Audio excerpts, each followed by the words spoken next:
Hello everyone, my name is Joey Piron. I am a school psychology student at the University of Wisconsin-Milwaukee. I'm here today to talk to you a little bit about school psychology. What is school psych? So in general, school psychologists can practice with children, youth, families in a number of different areas. In the school setting, they'll consult with school environment and school staff like teachers. They'll assess the needs for children and refer for accommodations or special education.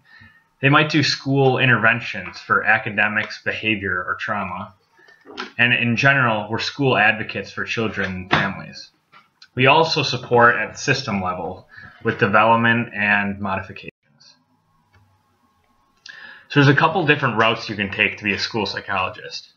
The first is the PhD route.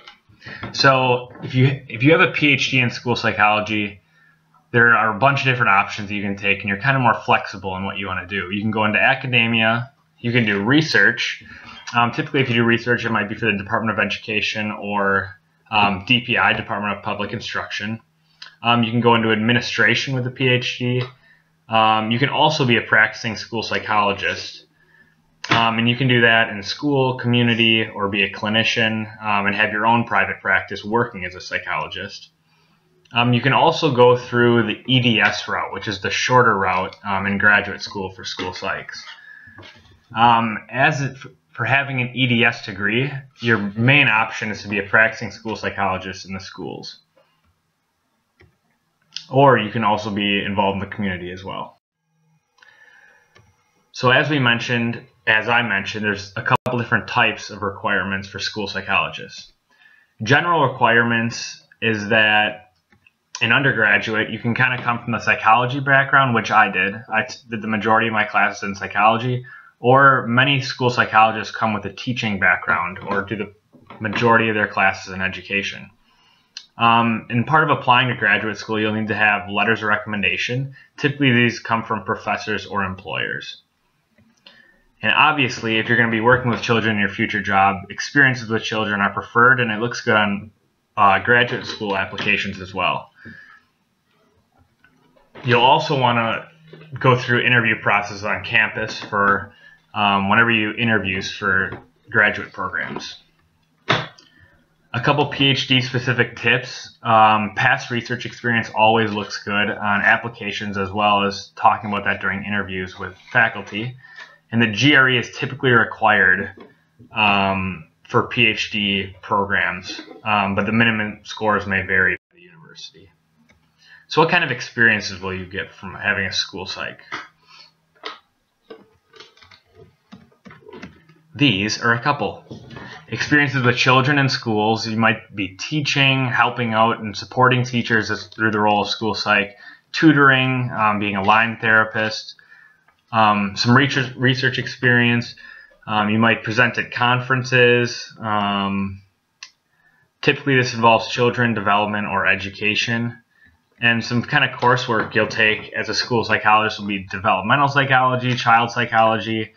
You'll have a variety of education classes. Some useful memberships you can have is being involved in Psych-Hi or in Psychology Club as an undergrad. So being a graduate student, which I'm experiencing right now, having a balance is extremely important. Obviously, the things you see here, like coursework, practicum, research, it all takes a lot of your time. Obviously, you want to try to have a life as well, which I'm still working on. But like we said, the coursework is typically an assessment, intervention. You'll have an ethics class typically early on in your program. Practicum experiences are typically 1 to 2 days a week. This might be more intensive as you progress in the program. And research, this is typically for PhD students who will be writing their thesis or dissertation. They also typically present or attend big conferences like NASP, which is the National Association of School Psychology. For EDS students, they'll typically have some sort of master's exam or oral examinations if you go to a different program. I know Whitewater has those. And typically PhD students have some sort of graduate assistantship with helps with funding. Otherwise, EDS students can do that as well. if you're lucky. Some related fields, the school psychology at UW-Milwaukee specifically, we have clinical psychology, we have behavioral analysis, which is specific to autism, or as part of it. We have social work, and as I mentioned, we have school psychology. Some other programs that we don't have at UWM, but you can find at other major, bigger schools, typically with research departments, are human development and clinical child psychology. If you're interested in school psychology at UW-Milwaukee, we have a couple information sessions that you can attend. The first is October 23rd from 2 to 3 p.m. at Endress 788. And the second is November 20th from 2 to 3 p.m. at Endress 788 again. So I hope you enjoyed this short informational PowerPoint. Again, this is Joey Piron signing off. And if you have any other questions, you can always contact the lovely Amanda Hanrahan. There's her email right there. I'm sure she'd be more than happy to help you. Have a good rest of your day.